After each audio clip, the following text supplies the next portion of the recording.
See a man without a face, move like ghosts from place to place. What's the plan? What's the plan? Chandrian, Chandrian. See a woman pale as snow, silent calm and silent hope. What's the plan? What's the plan? Chandrian, Chandrian. See a man without a face, move like ghosts from place to place. What's the plan? What's the plan? Chandrian, Chandrian.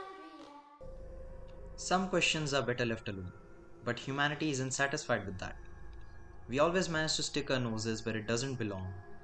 We encourage curiosity as it is the seed of innovation and discovery. What we often forget is the price that follows it. The Chandrian are that price. The Chandrian are content with the anonymity just being dismissed as a fairy tale, and anyone who dares to unearth the truth shall bear witness to the face shrouded in darkness and the bone-white hand that delivers the punishment. The Chandrian from the Kingkiller Chronicles are a group of 7 individuals that act as the series antagonist. Not much is known about the Chandrian, which only adds to their presence and presentation as they are a great example for the unknowable evil archetype. This archetype fails to catch my interest 90% of the time, but it works here because the presentation and presence of the Chandrian in the story is bone-chilling to say the least.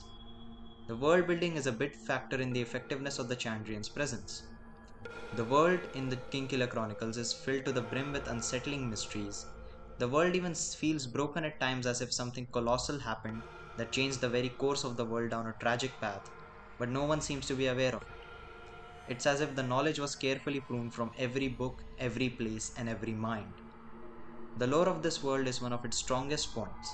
This is a story where every fan is practically begging for a lore dump. Each of the Chandrian has a sign that accompanies their presence. These signs include blue flames, rusting iron, smell of burning hair, and chills. Two of the most well-known members of the Chandrian are Haliax and Cinder. Haliax is the leader of the Chandrian. Shadows mask the features of his face. If you look carefully, you'll undoubtedly see a rough outline of a man's face, but any and all distinctive features are completely shrouded by the shadows. Cinder is completely bone white, and his eyes are dark and deep as the night itself.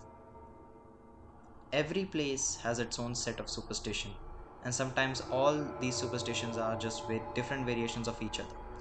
Some of these superstitions are subject of humor in other parts of the world. Such is the nature of superstition, but the unsettling fear of the Chandrian seems to bypass all these rules. Everybody everywhere is afraid of the Chandrian. They spit and curse at the mere mention of the Chandrian, and even the Fae refuse to speak of them, threatening death upon those that dare try to ask the questions about Chandrian. The Chandrian hold a lot of potential, and if Patrick Rothfuss sticks the landing in the final book of the Kingkiller Chronicles, then we might be looking at one of the best groups of antagonists in fantasy.